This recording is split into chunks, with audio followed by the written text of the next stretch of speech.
જે કંઈ ઘટનાઓ બની રહી છે, જે કંઈ બાબતો બની રહી છે, એના મૂળ કારણો સુધી આપણે પહોંચી શકીએ. અને એ બહુ જ મહત્ત્વની બાબત છે. જો આપણે મૂળ કારણો શોધી શકીએ તો આપણે ભવિષ્યની જે સ્થિતિઓ છે એની ભવિષ્યવાણી કરી શકીએ અને ભવિષ્યના જે પ્રશ્નો છે એનો પણ ઉકેલ આપણે સાથે મળી અને લાવી શકીએ. એટલી એક તાકાત વૈજ્ઞાનિક રીત અથવા વિજ્ઞાનમાં રહેલી છે.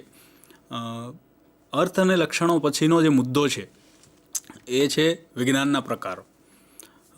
વિજ્ઞાનના ઘણી બધી રીતે ઘણા બધા પ્રકાર પાડી શકાય, પરંતુ આપણે જે પ્રકારની વાત કરવાના છીએ એ 3 પ્રકાર: પ્રાકૃતિક વિજ્ઞાન, સામાજિક વિજ્ઞાન અને માનવ વિદ્યાઓની વાત આપણે કરવાના છીએ. એમાં એક પછી એક જે બાબતો છે એને જોતા જઈએ તો પ્રાકૃતિક વિજ્ઞાન અથવા આપણે મટીરિયલ સાયન્સ કહીએ છીએ. તો પ્રાકૃતિક બાબતો જે છે આપણી આસપાસની એનો જે અભ્યાસ કરે છે એ બધા જ વિજ્ઞાનની શ્રેણીને પ્રાકૃતિક વિજ્ઞાન કહી શકીએ. દાખલા તરીકે રસાયણશાસ્ત્ર, ભૌતિકશાસ્ત્ર. તો આપણને ખબર છે કે ભાઈ રસાયણશાસ્ત્ર છે એ જુદા જુદા પ્રકારના રસાયણો અથવા તો કોઈ એક જ વસ્તુની બનાવટ જે છે એમાં જુદા જુદા રસાયણો કઈ રીતે સંયોજિત થઈ અને એ વસ્તુને એવી જ બનાવે છે. આપણે આગળ પણ વાત કરી કે જ્ઞાનાત્મક સમસ્યા, આ વસ્તુ કેમ આવી જ છે? તો રસાયણશાસ્ત્ર જે છે એ વસ્તુની અંદર જે સંયોજનો છે એનો અભ્યાસ કરે. ભૌતિકશાસ્ત્ર એની અંદર દ્રવ્ય કેટલું છે આ બધી બાબતોનો અભ્યાસ કરે. અને એટલે કહેવાનો મતલબ કે જે પ્રાકૃતિક બાબતો છે, ખાસ કરીને મટીરિયલ સાયન્સ એટલે મટીરિયલ જે છે એનો અભ્યાસ આ શાસ્ત્રો કરે છે. ત્યાર પછીનું જે મહત્ત્વનું વિજ્ઞાનનો જે પ્રકાર છે એ છે સામાજિક વિજ્ઞાન, જેમાં આપણે બધા જ અભ્યાસ પણ કરી રહ્યા છીએ કે સામાજિક વ્યવસ્થા, પ્રક્રિયા અને પરિવર્તનના અભ્યાસો. એટલે કે સમાજ જે છે એ સમાજ કેમ આમ છે. આપણે એમ કહીએ ભારતીય સમાજ, યુરોપીય સમાજ, અમેરિકન સમાજ, આફ્રિકન સમાજ, આવા આપણે ભાગ પાડીએ છીએ. એની અંદર પણ ગુજરાતી સમાજ, પછી ઉત્તર ભારત અથવા એ પ્રકારનું દક્ષિણ ભારતીય સમાજ, આવા બધા જે પ્રકારો પાડીએ છીએ ત્યારે આપણા મગજની અંદર આપણે એનું શ્રેણી કરીએ છીએ અને એને એકબીજાથી જુદા કરીએ છીએ. તો જે તે સમાજ એવો જ કેમ છે આ પ્રશ્ન પણ મહત્ત્વનો છે.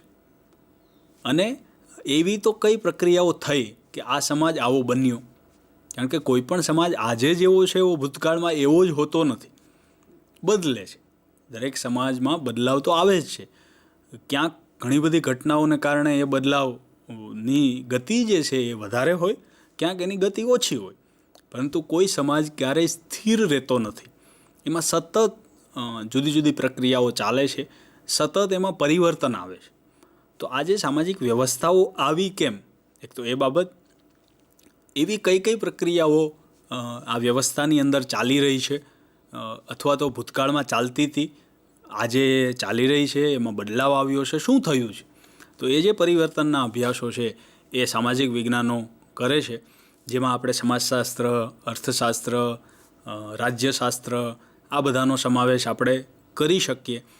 સમાજશાસ્ત્ર જે છે એ ખાસ કરીને સામાજિક દ્રષ્ટિએ, એટલે કે સમાજની જે જુદી જુદી સંસ્થાઓ છે, શિક્ષણ, ધર્મ, રાજ્ય, અર્થવ્યવસ્થા, પરિવાર, તો આ બધી જ વ્યવસ્થાઓ એકબીજા સાથે કઈ રીતે જોડાયેલી છે, એકબીજા ઉપર શું અસર કરે છે અને એકમાં આવતો બદલાવ બીજા ઉપર કેવા પ્રકારનો બદલાવ લાવે છે.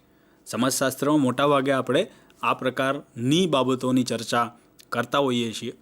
અર્થશાસ્ત્ર જે છે એ ખાસ કરીને સમાજની એક બહુ મહત્ત્વની સંસ્થા છે, આર્થિક સંસ્થા, અર્થવ્યવસ્થા, એનો અભ્યાસ અર્થશાસ્ત્ર કરે છે. એની અંદર એ લોકો મતલબ અર્થશાસ્ત્રીઓ જે છે એ લોકો જે આર્થિક વ્યવસ્થા ગોઠવાય છે એ વ્યવસ્થા કઈ રીતે ગોઠવાય. આપણે આજે કહીએ છીએ કે ભાઈ ભારતની અંદર ઉદારીકરણ અથવા નવ ઉદારવાદની આર્થિક નીતિઓ ચાલી રહી છે. તો આજે જેવી નીતિઓ છે એવી નીતિ પહેલાં નહોતી. પહેલાં આપણને ખબર છે કે ભાઈ એક નહેરુ યુગ પણ આપણે કહીએ છીએ અથવા મિશ્ર અર્થતંત્ર, એની વાત આપણે બહુ વર્ષો સુધી કરતા રહ્યા. 1991ની અંદર જે ઉદારીકરણની વાત આવી અને ત્યારબાદ હવેનો જે યુગ આપણે નવ ઉદારવાદ કહીએ છીએ. તો આ બધી જ એક આર્થિક નીતિઓ છે જેના આધારે અર્થતંત્રના પ્રાથમિક ક્ષેત્રો નક્કી થતા હોય છે, જુદી જુદી પોલિસીઝ બનતી હોય છે અને એનું અમલીકરણ થતું હોય છે. તો અર્થશાસ્ત્રની અંદર આ બધી બાબતોનો અભ્યાસ કરવામાં આવે છે કે ભાઈ પહેલાં આર્થિક સ્થિતિ કેવી હતી, એના કારણો શું હતા, કેવા પ્રકારના અર્થતંત્રને આપણે કઈ રીતે આગળ લઈ ગયા, આનો અભ્યાસ અર્થશાસ્ત્ર કરે છે. રાજ્યશાસ્ત્ર જે છે એ જુદી જુદી જે આપણે એમ સરકાર કહીએ અથવા સરકાર કહેવા કરતાં પણ રાજ્ય સંસ્થા જે છે, જે નાગરિકત્વની રક્ષણ અથવા એને વ્યવસ્થિત કરવાનું કામ કરે છે, એ સંસ્થામાં શું બદલાવ આવ્યો, નેતૃત્વ કઈ રીતે આગળ વધ્યું, જુદી જુદી જે સરકાર છે એની પાછળની વિચારધારાઓ કેવી રહી, જુદી જુદી વિચારધારાઓમાં બદલાવ કઈ રીતના આવ્યો, વૈશ્વિક લેવલે જે રાજકીય વ્યવસ્થાઓમાં બદલાવ આવ્યો એ બધાએ ભારતની રાજકીય વ્યવસ્થાની અંદર શું અસર કરી, આ બધી બાબતોનો અભ્યાસ રાજ્યશાસ્ત્ર કરે છે. સાથે સાથે જે અર્થશાસ્ત્રની આપણે વાત કરી એ પણ રાજ્યશાસ્ત્રનો એક બહુ મહત્ત્વનો એક ભાગ છે. એટલે એક શબ્દ વપરાય છે રાજકીય અર્થશાસ્ત્ર, એટલે કે એક સરકાર કઈ રીતની આર્થિક નીતિઓ ઘડે છે અને સરકારના બદલવાથી આર્થિક નીતિઓમાં શું બદલાવ આવે છે, અને એ જ આર્થિક નીતિ ફરી સરકારને, કારણ કે આપણે ચૂંટણીમાં જઈએ છીએ ત્યાર પછી જુદી જુદી સરકારની જે આર્થિક નીતિઓ હોય છે એ પણ એ સરકારની રચનામાં બહુ મહત્ત્વનો ભાગ ભજવતી હોય છે. તો જુદી જુદી સરકારોની જે આર્થિક નીતિઓ છે એણે સરકારની સ્ટેબિલિટી અથવા તો એને સ્થિર કરવામાં અથવા અસ્થિર કરવામાં કઈ રીતનો ભાગ ભજવ્યો એ પણ રાજ્યશાસ્ત્રની અંદર એક વિષય તરીકે એની ચર્ચા થાય છે. નેતૃત્વની તો બિલકુલ એમાં એની ચર્ચાઓ જુદી જુદી થાય છે. નેતૃત્વના પ્રકાર, કેમ આ નેતા સફળ થયો, કેમ આ નેતા સફળ ન થયો, જુદા જુદા પક્ષની વિકાસ કઈ રીતના થયો, કે ભાઈ આજે જે પક્ષ આપણી સામે, આપણે બહુપક્ષીય વ્યવસ્થાની લોકશાહીમાં પ્રમાણે ચાલનારો દેશ છે, એટલે આપણી પાસે બહુ બધા પક્ષ છે. એમાં ક્ષેત્રીય પક્ષો છે અને રાષ્ટ્રીય પક્ષો છે. તો આ બધા જ પક્ષો શું આજે જેવા છે એવા હતા પહેલેથી, કે એમાં કંઈ વિચારધારાત્મક બદલાવ આવ્યો છે, સંગઠનાત્મક બદલાવ આવ્યો છે? એ બદલાવ આવ્યો તો કેવો બદલાવ આવ્યો, એના શું કારણો રહ્યા, એ બદલાવને કારણે એમનો જે કંઈ એમના કાર્યક્રમો છે એની ઉપર શું અસર પડી, આ બધી જ બાબતોની ચર્ચા જે છે એ રાજ્યશાસ્ત્રની અંદર અથવા કરવામાં આવે છે. તો સામાજિક વિજ્ઞાનોની અંદર કહેવાનો મતલબ કે ભાઈ જે સામાજિક વ્યવસ્થાઓ છે, સમાજની જે જુદી જુદી સંસ્થાઓ છે એ એકબીજા સાથે કઈ રીતે સંકળાયેલી છે અને એકબીજાને કઈ રીતે અસર કરે છે. મેં આગળ પણ કીધું એમ કે એકમાં આવતો બદલાવ કઈ રીતે બીજામાં બદલાવ લાવે છે. આ બધા જ અભ્યાસો જે છે એ સામાજિક વિજ્ઞાનની અંદર કરવામાં આવે છે. આગળનો જે ત્રીજો પ્રકાર છે અને છેલ્લો પ્રકાર એ છે માનવ વિદ્યા અથવા જેને હ્યુમાનિટીઝ કહેવામાં આવે છે. આમ તો મોટાભાગે હ્યુમાનિટીઝ અથવા માનવ વિદ્યા અને સામાજિક વિજ્ઞાનો એને લગભગ સાથે રાખી અને જોવામાં આવતા હોય છે, પરંતુ ઘણી બધી જગ્યાએ માનવ વિદ્યાને એક અલગ વિજ્ઞાનના એક પ્રકાર તરીકે મૂકવામાં આવે છે. માનવ વિદ્યાની અંદર ખાસ કરીને માનવીય અનુભવ લેખન એટલે કે ઇતિહાસ અને સંસ્કૃતિના અભ્યાસો કરવામાં આવે છે. એટલે કે કોઈ પણ વિસ્તારની અંદર લોકોએ પોતાના જ્ઞાનને કઈ રીતે સાચવ્યું, એનું લેખન કઈ રીતના કર્યું, એનો સંગ્રહ કઈ રીતના કર્યો, અને એ બધાની અસર આગળ વધતા કઈ રીતે લોકો ઉપર પડી, એનો અભ્યાસ માનવ વિદ્યાઓની અંદર કરવામાં આવે છે. ખાસ કરીને ભાષાશાસ્ત્ર અને તત્વજ્ઞાન. ભાષાશાસ્ત્રની અંદર આપણે મોટાભાગે એવું માનીએ છીએ કે ભાષા એ વિજ્ઞાનનો વિષય નથી, પરંતુ એવું નથી. ભાષાની અંદર પણ એક આખું વિજ્ઞાન છે.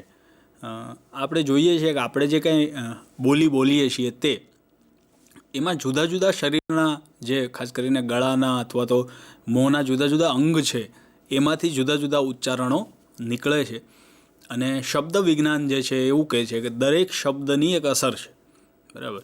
તો આ બધી બાબતોનો અભ્યાસ આની અંદર કરવામાં આવે છે. આ ઉપરાંત મોટાભાગની જે વિશ્વવિદ્યાલયો અથવા તો છે એની અંદર ઇતિહાસ જે છે એને હ્યુમાનિટીઝની અંદર એનો સમાવેશ કરવામાં આવે છે, કારણ કે ઇતિહાસની અંદર માનવના જે અનુભવો છે એનું એક લેખન, એનો સંગ્રહ કરવામાં આવે છે, અને માનવ સંસ્કૃતિ કઈ રીતે ઉદ્ભવ પામી, જુદી જુદી જગ્યાએ માનવ સંસ્કૃતિનો ઉદ્ભવ કેવા પ્રકારનો રહ્યો, એમાં કઈ કઈ બાબતોનો સમાવેશ, કેવા પ્રકારનું તત્વજ્ઞાન વિકસિત થયું જે તે વિસ્તારમાં, એ તત્વજ્ઞાને કેવા પ્રકારની સામાજિક વ્યવસ્થાની ગોઠવણી કરી, એમાં કેવા પ્રકારની રીત જ્યારે કુદરત સાથે માનવીએ સંઘર્ષ કરવાનો આવ્યો ત્યારે જુદા જુદા વિસ્તારના લોકોએ કઈ રીતે કુદરતી આપત્તિઓ છે અથવા તો જે કાંઈ પ્રશ્નો છે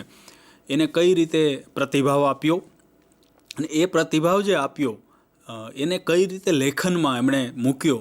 એટલે આપણે જોઈએ છીએ કે ભાઈ લોક સાહિત્ય, બરાબર, લોક સાહિત્યની અંદર લોકગીતો છે અથવા જુદી જુદી વાર્તાઓ છે, તો આ વાર્તાઓ જે તે સમયની પરિસ્થિતિને આપણી સામે મૂકી આપે છે. કોઈ પણ વસ્તુ ક્યારે શૂન્યાવકાશમાં સર્જાતી નથી, આવું આપણે જાણીએ છીએ. ભલે લોક સાહિત્યને આપણે સામાન્ય અર્થમાં વિજ્ઞાન નથી માનતા, પરંતુ લોકોએ જુદી જુદી રીતે પોતાના જે અનુભવ છે એને સાચવવાનું કામ કર્યું છે.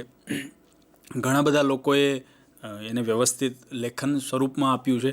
આપણને ખબર છે કે એક સમય સુધી આજે જેવી લેખન શૈલી છે એવી લેખન શૈલી નહોતી, ત્યારે જુદા જુદા ચિત્રો દ્વારા અથવા તો બીજી કોઈ રીતે પોતાના અનુભવને માનવ જે છે હંમેશા સાચવતો રહ્યો છે. આપણે જાણીએ છીએ કે સતત સમાચારમાં આવે છે કે ભાઈ ઉત્ખનન દરમિયાન ગુફાઓ મળી આવી, એની અંદર આવા પ્રકારના ચિત્રો વગેરે મતલબ મળી આવ્યા. તો આ બધું શું દર્શાવે છે? આ બધું જ છે કે લોકો અથવા જે તે સમયના માણસો છે તે પોતાનો જે કાંઈ અનુભવ છે એ અનુભવને હંમેશા એક સંગ્રહ કરવાની પ્રવૃત્તિથી પ્રેરિત હોય છે. તો આ જે આખો સંગ્રહની બાબત છે એને જે છે એ એમાં મૂકે છે, અને એનો અભ્યાસ માનવ વિદ્યાઓ કરે છે. ભાષાશાસ્ત્ર જેની આપણે હમણાં જ વાત કરી, તો ભાષાશાસ્ત્ર ભાષાનું પણ તંત્ર છે. આપણે એમ કે વ્યાકરણ, તો વ્યાકરણનું એક વિજ્ઞાન છે, વ્યાકરણ વિજ્ઞાન, બરાબર. તો એની અંદર પણ કેમ આ શબ્દ સિવાયના શબ્દો શું કામ નહીં? આવી પરિસ્થિતિને વર્ણવવાની હોય ત્યારે કેમ આ પ્રકારના વાક્યો જ વપરાય છે? આ બધા જે પ્રશ્નોની આપણે આગળ વાત કરી કે કેમ, શા માટે, શું કામ, કેવી રીતે, તો આ બધા પ્રશ્નો ભાષા સાથે પણ સંકળાયેલા છે. અને એટલે ભાષાશાસ્ત્રનો સમાવેશ માનવવિદ્યામાં અને માનવવિદ્યાનો સમાવેશ વિજ્ઞાનમાં કરવામાં આવે છે. ત્યાર પછી તત્વજ્ઞાનની પણ આપણે વાત કરી કે તત્વજ્ઞાન, લોજિક. હવે લોજિકના પોતાની પદ્ધતિઓ છે, પોતાના પ્રશ્નો છે કે ભાઈ કોઈ પણ ઘટના અથવા જે તે તત્વજ્ઞાન જે છે, લોજિક છે, એ લોજિક આમ જ કેમ આમ નહીં? તો આ બધા જે તત્વજ્ઞાનને લગતા જે કાંઈ પ્રશ્નો છે એની ચર્ચા તત્વજ્ઞાનની અંદર કરવામાં આવે છે, અને એને જુદી જુદી રીતે જે છે તે લોકો સામે મૂકવામાં આવે છે. તો આ કુલ મળીને આપણો જે આજનો વિષય છે કે ભાઈ વિજ્ઞાન એટલે શું, વિજ્ઞાનનો શું અર્થ થાય, વિજ્ઞાનના શું લક્ષણો છે, અને વિજ્ઞાનના જે ત્રણેક પ્રકારોની વાત આપણે કરી છે તે આમ તો બહુ બધા પ્રકારો વિજ્ઞાનના પાડી શકાય, પાડવામાં આવે પણ છે, પરંતુ આપણે જે આજે વાત કરી છે તે આપણે આ અભ્યાસક્રમને પણ આપણે ધ્યાનમાં લીધો છે. આ ઉપરાંત મોટાભાગે જે એની શ્રેણીઓ છે એને પણ આપણે ધ્યાનમાં લીધી છે. જો આખું જ જે આપણું આજની ચર્ચા છે એને બહુ જ ટૂંકમાં જો આપની સમક્ષ રજૂ કરવું હોય તો એવું કહી શકાય કે ભાઈ વિજ્ઞાન જે છે એ આપણને કોઈ પણ જે બાબત છે એ બાબતના ઊંડાણ સુધી પહોંચવા માટે આપણને પ્રોત્સાહન પૂરું પાડે છે. એટલે કે અને ઊંડાણમાં ગયા પછી જે તે વસ્તુ અથવા ઘટના છે એ કેમ આમ બની, શું કામે, શા માટે, અને આમ જ કેમ બની, અલગ રીતે કેમ ન બની, એના પણ કારણો હશે. સ્ટીફન હોકિન્સ નામના બહુ મોટા વૈજ્ઞાનિક એવું કહે છે કે બહુ બધા અકસ્માતોની હારમાળા સર્જાયા પછી પૃથ્વી ઉપર જીવન શક્ય બન્યું છે. એટલે આવું જ કંઈક જુદી જુદી ઘટનાઓમાં બનતું હોય છે. જુદા જુદા બહુ બધા કારણો એક સાથે મળે છે ત્યારે કોઈ ઘટના જે તે સ્વરૂપે આપણી સામે આવે છે.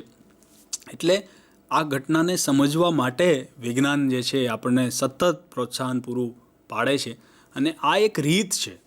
આપણે જનરલી એવું વિચારીએ કે ભાઈ વિજ્ઞાન એટલે શું, તો કે જે લોકો વૈજ્ઞાનિકો સામાન્ય રીતે પ્રયોગશાળામાં પ્રયોગ કરતા હોય છે એને જ આપણે મોટાભાગે વિજ્ઞાન અથવા વૈજ્ઞાનિકો કહીએ છીએ. પરંતુ એવું નથી.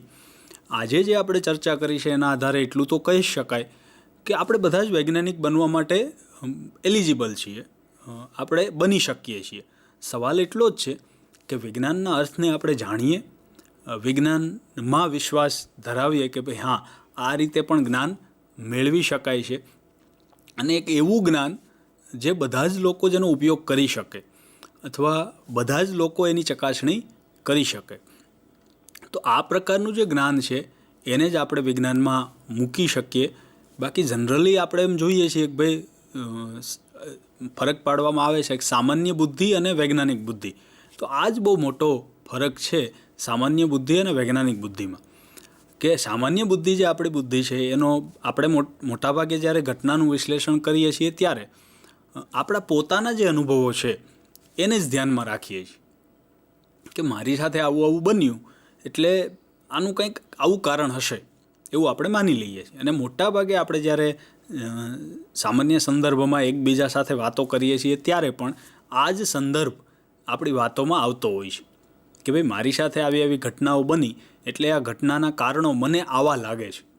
બરાબર, આ થઈ સામાન્ય બુદ્ધિ.